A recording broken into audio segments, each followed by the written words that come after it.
Hello and welcome to the second in our new Spotlight feature series for Stronghold Warlords here on YouTube. In this new series, we're going to be delving into the game's sim-focused gameplay, new siege mechanics, and other features you can expect to enjoy in the game next year. We'll be paying close attention to your questions and comments about Stronghold Warlords since the reveal, and two things that keep coming up are troops and walls.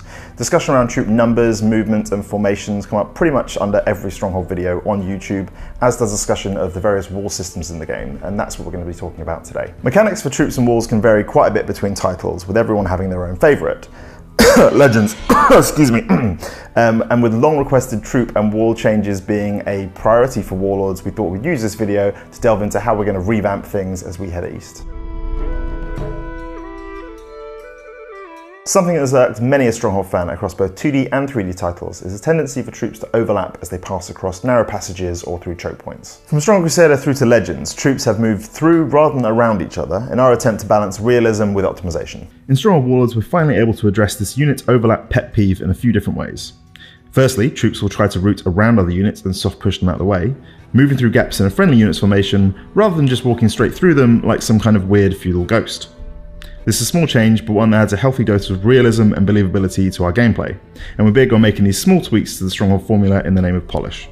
It's also pretty satisfying and even relaxing to watch. Look at that. Ah.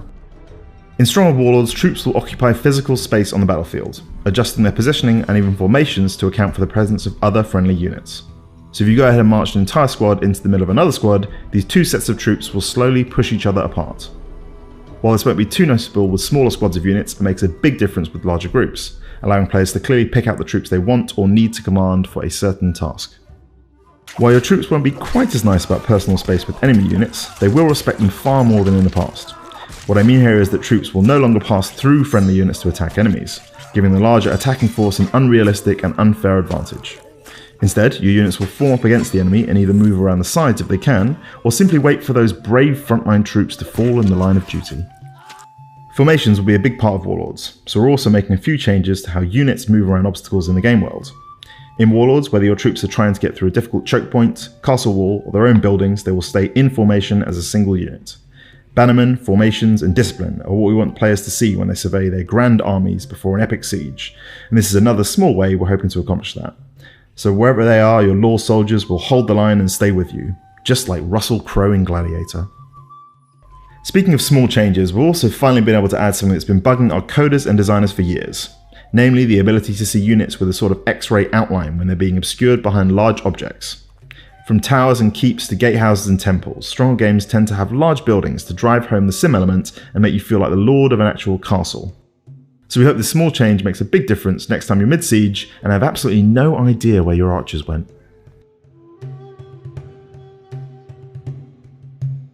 Stronghold games tend to have more complicated pathfinding than your average RTS. So in a regular RTS game, walls are more like barriers designed to keep certain units out and sort of hold off attacks and that kind of thing.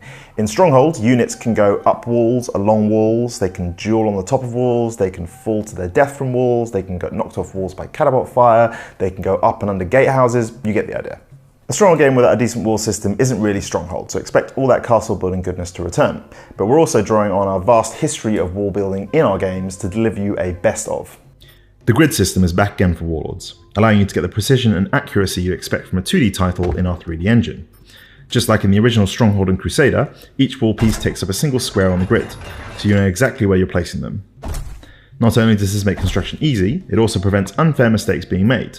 After all, nothing's worse than spending all your stone on the world's greatest castle wall, only to notice you've let in an entire siege army because you missed the spot. Walls need to be easy to understand and quick to build, which is why we're keeping construction of walls and buildings to a set grid as the best possible way for players to interact with the world.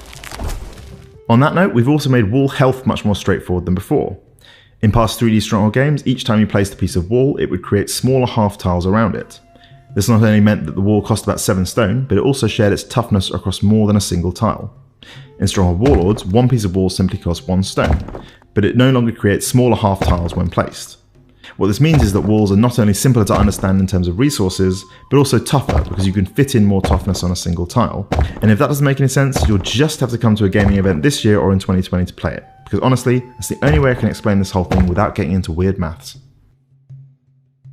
Strong walls are returning! Isn't that great? Strong and stable, the strong and stable, strong and stable. As I discussed in the 7 classic features video, unit knockback is a feature we're working on and continuing to refine in Stronghold Warlords.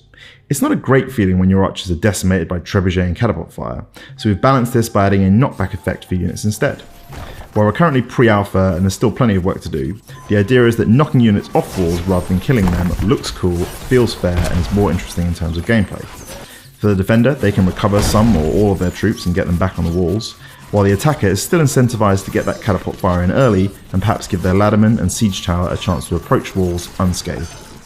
In Crusader 2, walls would staircase up terrain, which worked for gameplay, but often didn't look great on a particularly uneven map.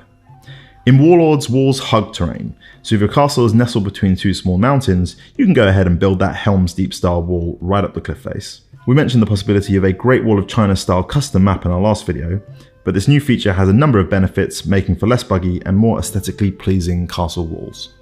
So that was a few small changes we're hoping will make a big difference to your moment-to-moment gameplay when building walls and ordering troops in Stronghold Warlords. Polish and quality of life improvements are a huge priority for us going forward, and we hope that's apparent in the final game. If you have any questions or comments, make sure you leave them below, as we're planning a post-reveal Q&A very soon. This will be your first chance at this relatively early stage in development to ask coders, design, about things that you want to know about Stronghold Warlords and about where we're headed with development. If you like the sound of these gameplay tweaks, be sure to wishlist the game on Steam to find out about any betas, launch discounts, and the release date. And as always, if you like the video, make sure you give us a like and subscribe here on YouTube for more Stronghold goodness every month.